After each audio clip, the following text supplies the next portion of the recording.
It goes without saying that Avatar: The Last Airbender is one of the most influential Western cartoons in history, and the story of Zuko and Aang will likely remain the apex of the franchise. From the amazingly animated and Hong Kong cinema-inspired fight scenes to the wonderful character writing and story arcs, there is truly something for everyone in this show. At least after book 1. But as you can guess, for me, my favorite part was always the authentic martial arts that was present in every single episode. Much like in real life, there were always these subtle nuances and differences between every character, even those of the same nation, that practiced their martial arts differently, which gave the whole show a greater sense of martial identity. You could tell who a character was just by the way they fought. So, let's just get rid of that whole authentic martial arts thing for the first live-action adaptation. And you know what? Let's go ahead and get rid of it for the first Netflix episode, too. That's right, guys. Today, I'm going to be breaking down the first episode of the Netflix adaptation of Avatar and how it not only changed a critically acclaimed story, but also lost the authentic martial arts that defined the show to begin with. So let's bow in and go over how the Netflix Avatar lost its martial way.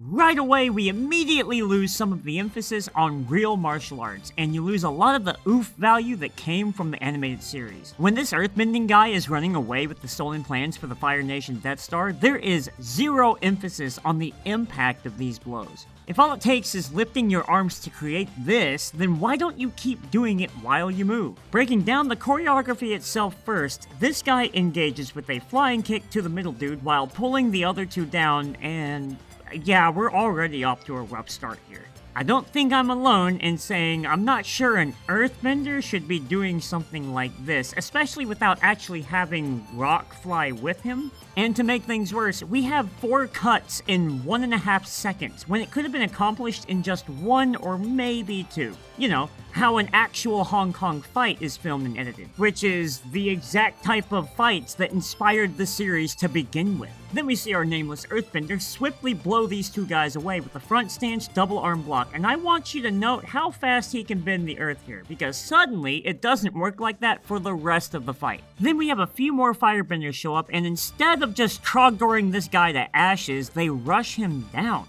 Like, this dude straight up cowboy punches at him without any fire, and the earthbender ducks under it so he can parry this other guy and counter with the punch. And the one credit I'll give them here is that this is a real pose in Chung Chuan and other martial arts, Dima. But notice again, we don't get to see the actual blow because the camera is crowded. We don't even get to hang on him hitting the guy because the dude that missed, now using fire this time, rushes back over with another cowboy punch. And wouldn't you know it, Dirtman ducks this yet again. It's never a good idea to reuse the exact same choreography within the same fight. But look at this next shot. The visual effects aren't even blocked correctly because his face clearly goes through the flames here. So not only did they reuse the same choreography twice in the same fight in the first scene, but the actual angle of the VFX isn't lined up correctly. Then Earthman proceeds to punch the ground to summon up even more rocks, but for some reason, it's not as quick as it was before, and he gets grabbed. From here, we have the roughest part of the fight, where after kicking the guy who is about to punch him with fire, he just kinda shrugs the other two off. No earthbending required, apparently. Way to use the source material, and then we get this awkward karate block into a Hung God double fist, Dima. And admittedly, this is a little bit more of a nitpick, but it bothers me how little of his hips he put into this strike.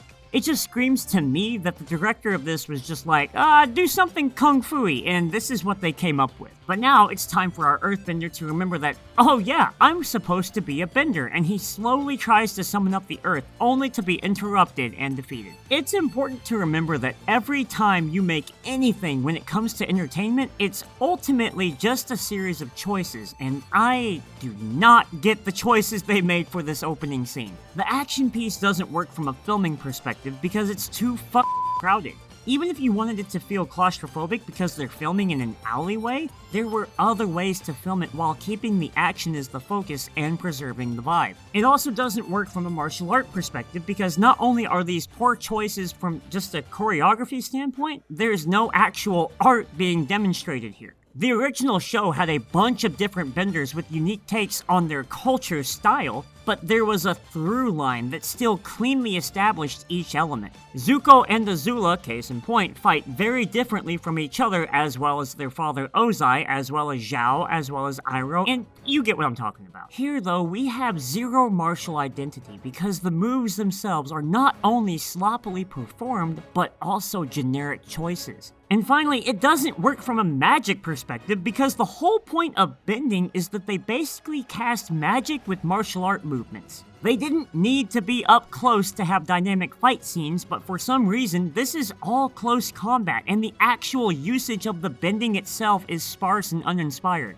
My man here straight up lifted an entire street to make sure that this messenger could get away. Ignoring the fact that he could have done that for himself too, you're telling me that it takes him all this time to pull up tiny pebbles from the ground, but this technique right here is near instant? This is a fundamental misunderstanding of what made Avatar's action make sense. Even though Avatar has a huge martial arts inspiration, they're still basically magic wizards, right? Like, we can all agree that benders are basically kung fu wizards, and the thing about wizards is they don't have to get up close to accomplish their goal. Case in point, both Agni Kais as well as pretty much every major fight in the series take place almost entirely at a distance because, at least when they were making the cartoon, its creators realized if they were point blank all the time, it's really hard to do all this magic shit and have it still make logical sense. By the way, this is also why characters like Ty Lee and Suki were so interesting in this world. Can't wait to see how they handled them.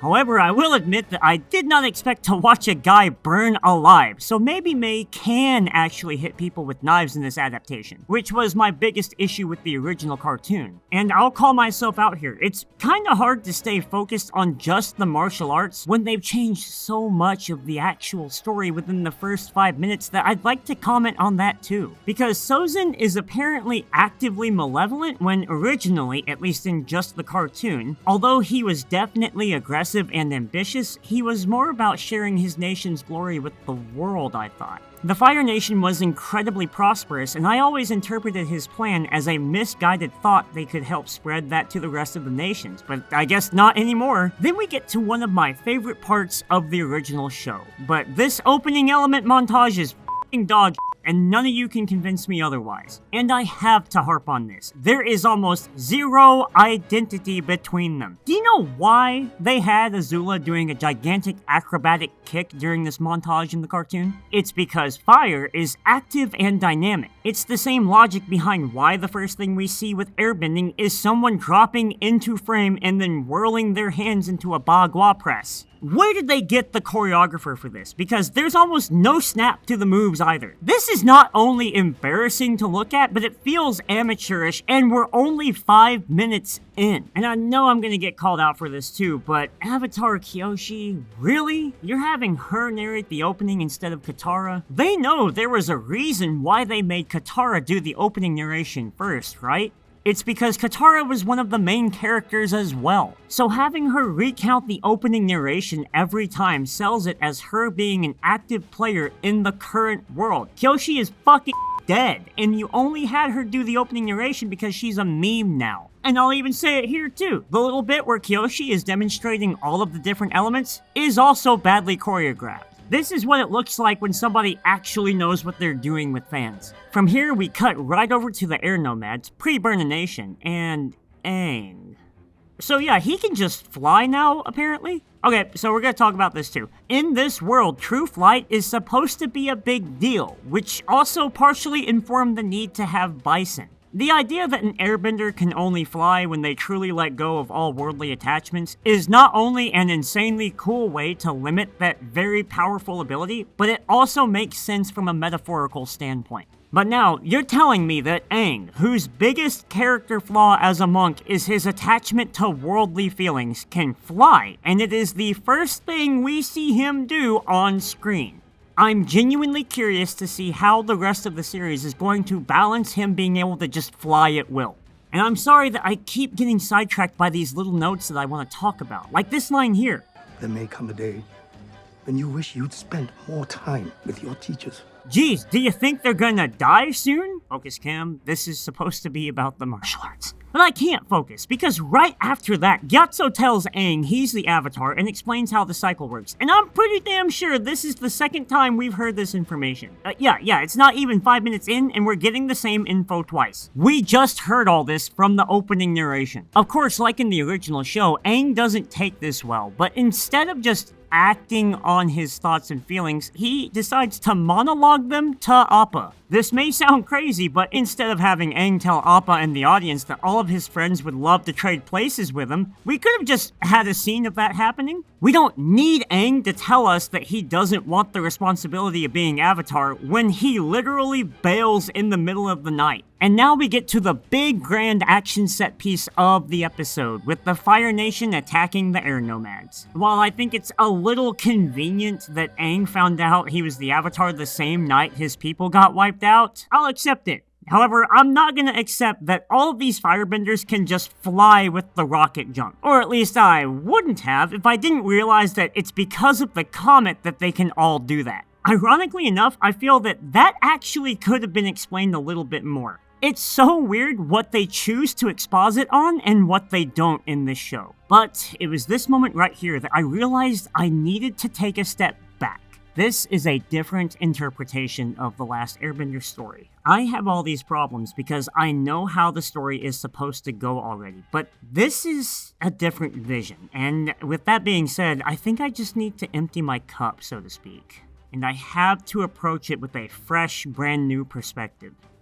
That being said, the action in this series is still ass and a half so far, so let's go over the Fire Nation attack. It's like the show is sending me mixed messages here. This monk can wave his hands and blow people away, but chooses to slide into another set of enemies instead of just waving his arms again. I mean, you look at these movements and tell me where the martial arts are supposed to be. We get a back sweep and a leaning punch, and that is it before he gets roasted like a vegan marshmallow. From here, we move on to a full-blown war, but it's shot and edited so spastically that there's nothing to keep your attention except the pretty fire effects. I get nothing from these fights, except for the one dude who throws a 540 kick and misses. I also feel like that particular move was just thrown in to reference the original opening of the show, and the rest is so uninspired, especially compared to that little highlight. I know I said I was going to empty my cup of preconceived ideas, but if you remove the martial identity from Avatar, then why the hell am I still watching?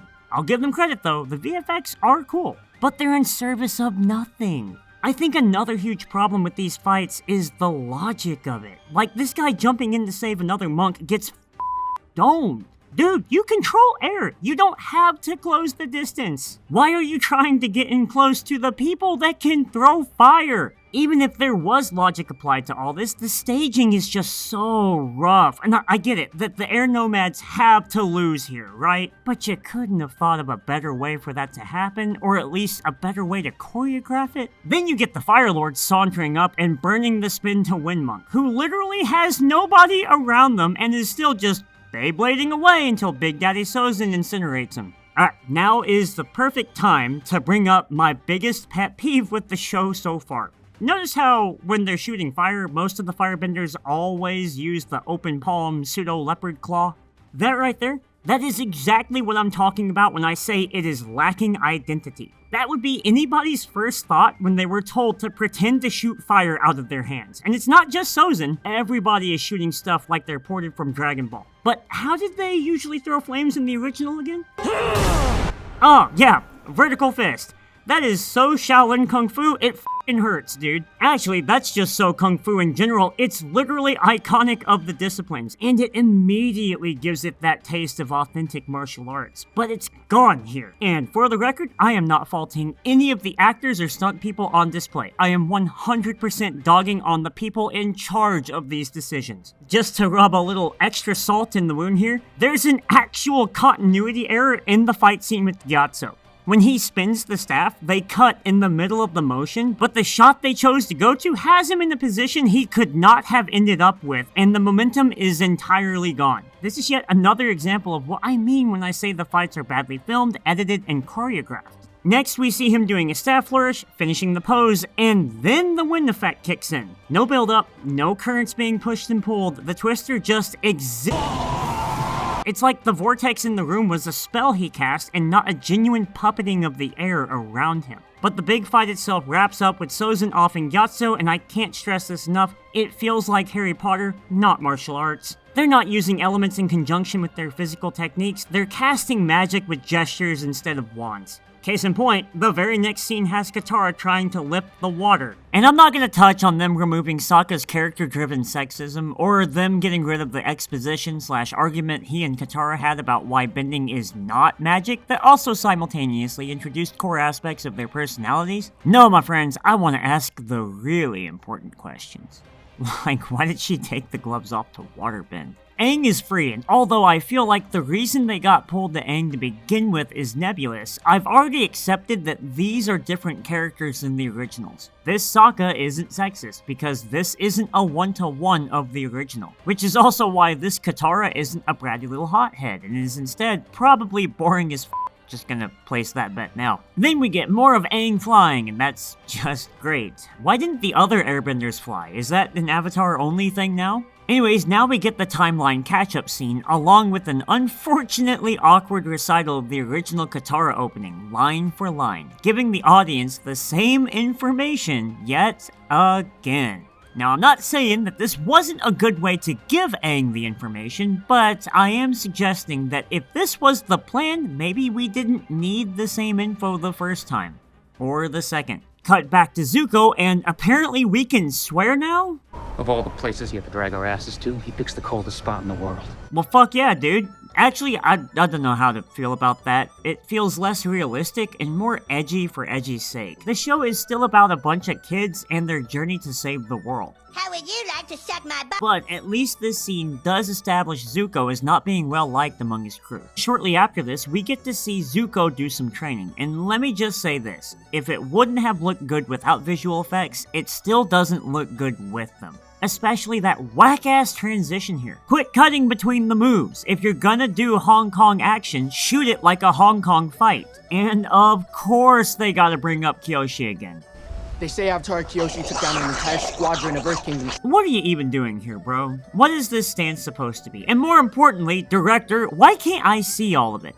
Why are we always so close? If there is supposed to be a distance between their perspectives, why did you film them like this? A literal gap between Iroh and Zuko would have let us see whatever martial art pose he's in, and it would have metaphorically displayed the gap between the characters' perspectives. But now we've got Zuko's fight against Sokka and Aang, and even though I actually think this is the best fight in the episode, it still has a huge flaw in it. So it's one thing to have movements that obviously wouldn't hit their target. There's always at least one in every movie, right?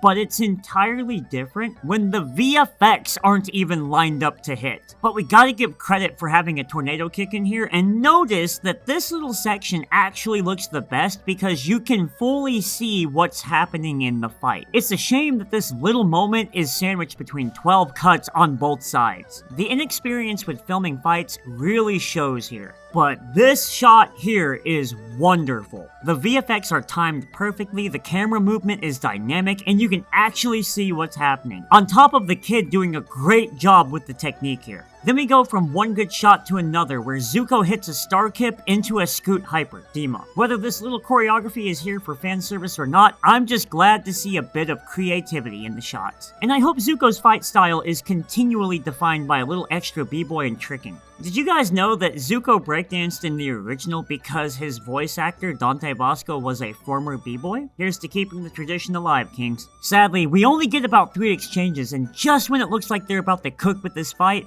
it's over. The next action set piece is during the big escape, which was basically non-existent, by the way, and I realized something right here when Zuko throws his giant fireball. A lot of the loss of identity is from a lack of genuine footwork and stances. When we see the kicks, they're always filmed really cramped, and when we see these big attacks, we never get a pulled back shot. That's what sells it, man! To show you what I mean, let's go back to the tornado kick with Sokka, and look at how much worse this is when I keep it all closed in. I just hope this is something they fix in future episodes, because the potential is there. But after the escape, there's no more action scenes left to talk about, so that not only brings me to the end of the episode, but also the end of this video. Yeah, originally I was gonna do all of the Netflix series in one go, but I had so much to say about just this first episode, I had to break it apart. So hopefully, I get to go in blind and it'll improve as I keep watching. I hope you're all willing to stick around, and if I forgot anything, please let me know down in the comments below and like/sub if you enjoyed. But until next time, I'm bowing out. And I'll see you all in the next episode.